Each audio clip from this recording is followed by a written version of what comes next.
Hey guys, this is KSP with Tape, and today you join me for episode 6 of Solar Civilization, and now we're starting off with the first real steps to getting out into the solar system. We are going to send our first probe to Moho. You can see that the encounter on the Kerbal alarm clocks is 2 days away, so right now we are synced up and can go. So I'm going to try and get myself an encounter and send a nice little science satellite down to Moho. It will just be a flyby mission because, well, it's quite hard to circularize around Moho. You need quite a lot of delta V, and my rockets aren't big enough right now. This rocket is quite similar to the moon rocket, with a couple of solid rocket boosters strapped on the side, mainly for a little extra thrust to weight ratio on the launch pad. Those have gone now, but anyway. And then we get a weird flipping motion when I ditch the bottom stage, because there's a huge amount of drag on the fairings for some reason. I don't think this is actually recorded in a seriously updated file, which rips apart your planes if you pull too hard. But I have, I have actually moved across onto that update, and I have updated Keythane because it's taken a while to update the new mods because they've changed the framework of the game. But anyway, what you can see now is atop this orbital stage is another Rocamax half fuel tank, and below it has the little Vestra engine, the KW one, which is not too much thrust. I think it's 120 kilonewtons of thrust and 400 ISP. Not the most efficient engine I have. I don't have nuclear engines yet, but anyway, it provides me with the most delta V. I have about 5,500 delta V, and now we're about to start our burn. I skipped through planning it because it took a while, because it always takes me a little while to get encounters perfect, but we're about 3 minutes away from the node, and apparently the burn's going to take almost 3 minutes, so we should have to start burning in about 2 minutes from now. So the slow rotation of the reaction wheelless spacecraft, I didn't bother putting reaction wheels on here because I wanted to keep weight down, because I do have probably a little more delta V than I need on this spacecraft, but I didn't want to take any risks because this is my first probe. I don't want to fuck it up. Anyway, we're in a pretty good position. This will probably be transmitting, well, it definitely will be transmitting its data back, because it probably doesn't have the delta V to return home, or even if it did, it doesn't have a heat shield, or the delta V to circularize around Kerbal. Anyway, it's now telling us the burn will take 3.5 minutes, so at 1 minute 45 seconds away from the node, we will ignite our engine once again to escape into the reaches of the solar system. I haven't actually put out a solar probe yet to scan, to take readings from around the sun, so that will be another thing we can do for a little extra science, but we'll focus on that when we get to it. Now this burn takes a little while, but I've left it all in because, it's only going to take about 3 minutes, and it gives me a little time to talk about things that I haven't really thought about talking about. But anyway, firstly I put this into a slightly higher orbit than it maybe needed to be, because I have to point down at the start, and you don't want to deorbit into the atmosphere, obviously, or you'll lose your spacecraft, or at least experience drag, and that'll be bad. This itself, I believe, it has 2 materials bays, 2 mystery goo units, and a temperature scanner, otherwise known as a thermometer. Temperature scanner, Jesus. So it can take some readings of temperature from down near Moho. That's what I want to fly past, right near Moho, so I can get all of the science and transmit it back with the medium antenna. I believe it has extendable solar panels. Oh no, I don't think it does. I don't think I've unlocked them at this point. Well, that's annoying, but I've put them in. Oh yeah, I remember putting the solar panels in enough places that it should always be facing the sun. Oh, and when you zoom out now, you can see all of these unknown objects. I haven't really looked at asteroids much in this. I probably will find a use for them. We'll at least capture one for, fun and profit. But one of the things I am excited about is the grabbing arm, which is actually, I could unlock it. Like, it's within the tech tree where I'm unlocking things, so I'll unlock it soon, and that will allow me to dock things very easily on the surface, such as rovers filled with fuel, which will make mining Keythane and transferring it into spacecrafts rather easy. So that's all good. weirdly enough, as you'll see when I add more things to this Kerbal alarm clock, is that my next encounter after the Moho encounter is another Moho encounter, because it's going around the sun so fast that we get them very frequently. So if I could figure out a way to effectively get there with lots of people, then I could make a base there quite simply. But I just deleted the fine-tune maneuver node, which has for some reason screwed up my initial maneuver node. That is a bug that has been bugging me for a long time, so I have to basically eyeball this. So I'm going to burn a little more, and I think that should do it. And quickly test this. Yeah, I'm going to quickly grab this maneuver node and hopefully get a fine tune. Ooh, looks like we had an encounter. Yes, there you go. That was easy. So I did that pretty well. I got the encounter, and now what did I just skip to there? Oh yeah, I'm just going to set up my Moho Explorer thing for the. I'm going to add the new alarm because I have got my encounter and I have fine-tuned it. I cut through that, but I'm going to quickly set myself an alarm. So in about 84 days, I will. Did I spell plane change wrong? Oh no, I corrected it. So in about 84 days, I'll know that I have to make a 1000 Delta V burn to get to Moho. So that's always good. Anyway, now back on the launch pad with another one of my solid rocket booster rockets. This is going to Minmus with a science package. Just another flyby. One thing I did notice then, and you may have seen, is you can see the Moho Explorer just still exiting the system, and that's a bit like you launched in quick succession there. And I did, and one of the things I want to start implementing, which I have seen in a few series, is a 7-day break between launches. I have seen that in a few series, most notably Scott Manley's one. I do talk about that a lot because it is my favourite KSP series. But yeah, I do want to implement that just because, partly to pass time, because I mean there's a lot of time between transfer windows, and I may not stick to it rigidly, but you know, after this episode I want to at least, you know, put some time between them. And this is Mo Mark II, this probe. If you remember from a previous mission to the moon, my Moon Orbital Explorer, this is the Minmus Orbital Explorer Mark II, so basically, well, it's exploring moon's orbits.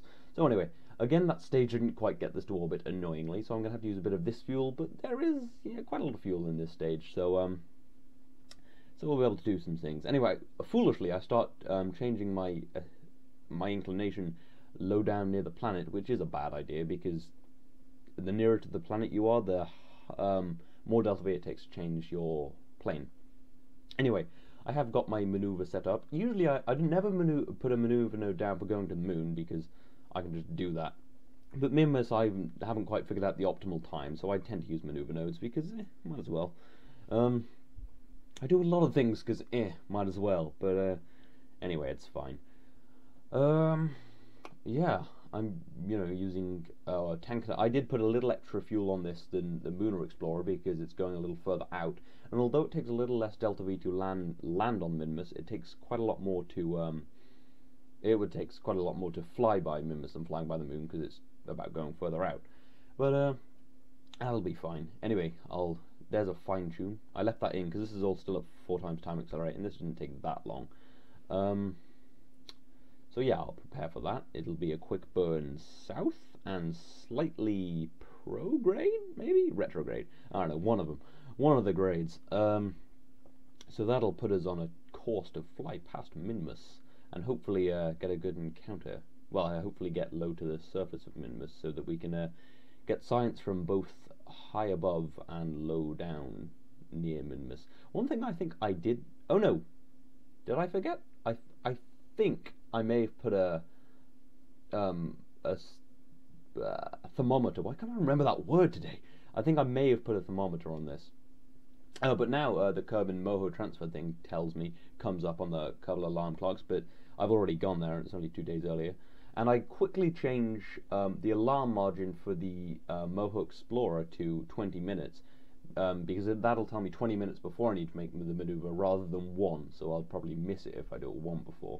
But anyway, this is surprisingly similar to the Moho Explorer in the way it's got science. It's just got a little less fuel.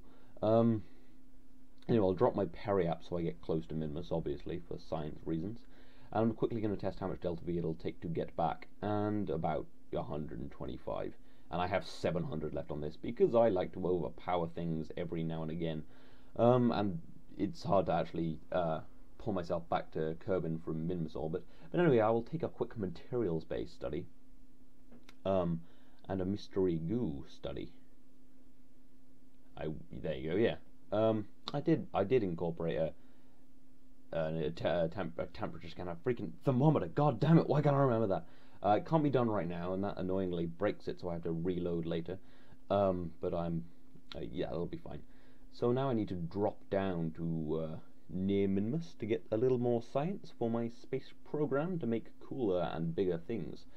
I want to be developing more launch vehicles, more reusable launch vehicles, although that's been a little muted by far, actually, as you will see soon. Some pretty cool effects, but a little harsh on the what is it? The aerodynamics. They really rip apart your spacecraft if you're not careful. It's a little scary. But anyway, we'll take some. Yeah, now I'm near Minimus, so I'll quickly grab a mystery goo. No, materials bay and then a mystery goo. There you go. That's a decent amount of science. I'll also get some extra science for returning my first spacecraft from Minimus, which is always good. I'll take a too hot thermometer scan, but I need to quickly reload, so I'll quick save and reload, because if you take a scan and it's somewhere where you shouldn't be taking a scan, it'll be like, nah, I'm not going to work again, so you just quickly, reload. And then I'll log the temperature, extra 32 science. Wonderful that I brought that. Yeah, I think we're ready to head off. So yeah, let's get back to Kerbin with our bountiful science. That probably makes sense, I don't know. I'm tired, it's like, not even that late, but it's Friday, so, God, phew. Although I was pretty happy today, in my education news, I did a maths paper that should have taken an hour and a half. I did it in 50 minutes and got 88%. So that's looking like I might do well in that one exam. The rest I will undoubtedly fail. Nah, it'll be fine. Anyway, I've dropped my periaps down. Seriously, I've been telling everyone about that maths paper. It's like the best bit of my day, which is really sad. God, it'll be fine. Get an education, that's fun. Anyway, time for a nice little deorbit, completely fiery and death-defying. Annoyingly on the night side because I didn't really plan it, and there wasn't much I could do, so you'll have to bear with me. But as always, it will be illuminated by fire. Talking of illuminated by fire, if you haven't seen my 100 subs video, I did turn Deadly Reentry on, and the new evil Fire of Death, and deorbit my carrier, which was a lot of fun, and basically just a backdrop to me saying thank you, thank you, thank you, which I'm still saying for the 100 subs, and I think it's on 109 a day after, which is, in my head, pretty amazing. And I thought it was going to come down on the ocean now, but it turns out you can't really see from this darkened screen. But I'm going to come down on that little island. I like freaking really lucky landing. But annoyingly it is highland, so I'm a little scared that it'll fall over and I'll lose all my science. But, it'll be fine. Yeah. So it comes down, probably, yeah, and then falls over a bit, but that was fine. Anyway, now for another launch. A launch into a polar orbit with a very special payload. This payload is a kethane scanner. My first. It will be scanning Kerbin for kethane, somewhat pointlessly, because I'm not going to actually mine kethane on Kerbin. That would be ridiculous. But I'm just going to test out the scanner. Now, this is a fairly light, fairly light. What am I going for? Payload. But I have a fairly big bottom stage because I wanted to get it up quite high and quite fast so I can land it, because it does have landing legs, and those struts holding the landing legs on, those are some B9 things which looked really cool. It turned out not to be that functional against the rigors of re-entry, but you'll see that in a bit. And I have to race to orbit before that hits the ground. Obviously I don't want it hitting the ground. I want to be able to reuse it, but that's still in processing. I'm still working on reusing spacecraft. This is all 4 times time accelerate because I wanted to put this in the video. Anyway, we'll switch to this, and it is beginning its descent, and soon it's burning up. and hitting the heavy atmosphere. I will just activate. See, it ripped off my landing legs. Bloody new awesome far.